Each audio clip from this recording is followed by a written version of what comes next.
Hello, I'm Chris Mercer. I'm the President of the Chartered Institute of Patent Attorneys, normally known as CIPA. And for the past 2 days we've been here at the CIPA Congress. The CIPA Congress brings together patent attorneys from around the world, mainly from the UK, to discuss the hot issues of the day. I've certainly found all the discussion about the Unified Patent Court and these arguments about bifurcation, which I know of to a large degree from German experience.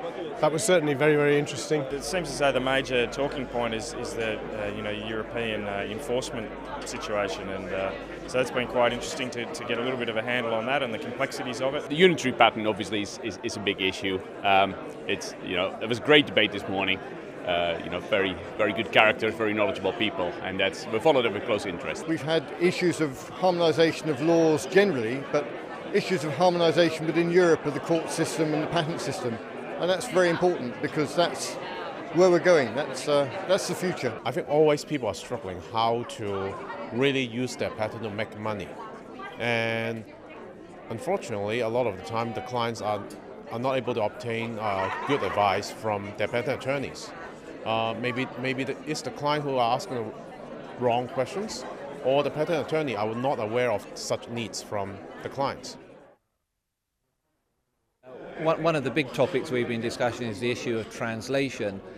We spend a lot of time drafting patent specifications using very careful wording, but we've been finding out that the translation of the careful wording sometimes doesn't convey the meaning that we thought it would. Unless the person who's translating is a specialist.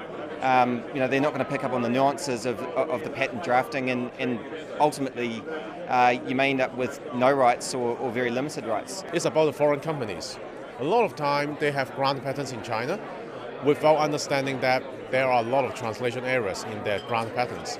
They will never be able to discover that until they enforce the patents. We're becoming aware of these translation issues and we're getting better at dealing with them. And I think what this conference has reflected is that greater awareness, the need to get to grips with cultural and linguistic differences and tackle them and try and preempt some of the problems that they bring. Clients have patents granted in China or Japan or elsewhere, and what is the scope really? And unfortunately, very often they don't find out until it's too late. The foreign companies believe they have rights in China, while in fact they do not.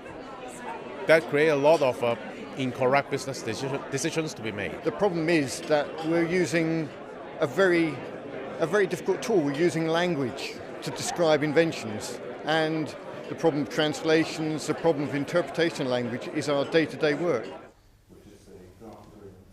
I think apart from the sessions, which have all been very interesting, what you get, especially in the breaks, is a good opportunity to talk to lots of people from around the world and go further into the problems that have been identified in the sessions. So you get a further in-depth feel for what's going on around the world and how practices are changing and how we will have to change our practices to meet what's going on elsewhere in the world. IP is very dynamic at the moment. And we're all grappling with the big questions like China, Russia, unitary patent system, but you're never alone. There's a lot of people there that you can bounce ideas off and share ideas and problems with, and that makes it so valuable. I'm even more enthusiastic, even more interested, and it's very motivating and tempting to get into this area of law. A real sense of camaraderie, a real sense of people enjoying being together and debating the big issues, and the intellectual challenge that brings, but also the practical strategies it's given us all to take away to help our clients. Really essential, I think, to get your name out there, to meet colleagues, and and also to catch up. The educative content is important as well, to be on top of what's happening overseas, how it's likely to affect your clients going forwards. I think it's reinforced how much you have to pay attention to what's happening to the law and think carefully about the future. Because basically we are always looking to the future. We're filing patents today which are going to be enforced for the next 20 years. We will be holding the Congress again next year, and there will again be the opportunities to meet people.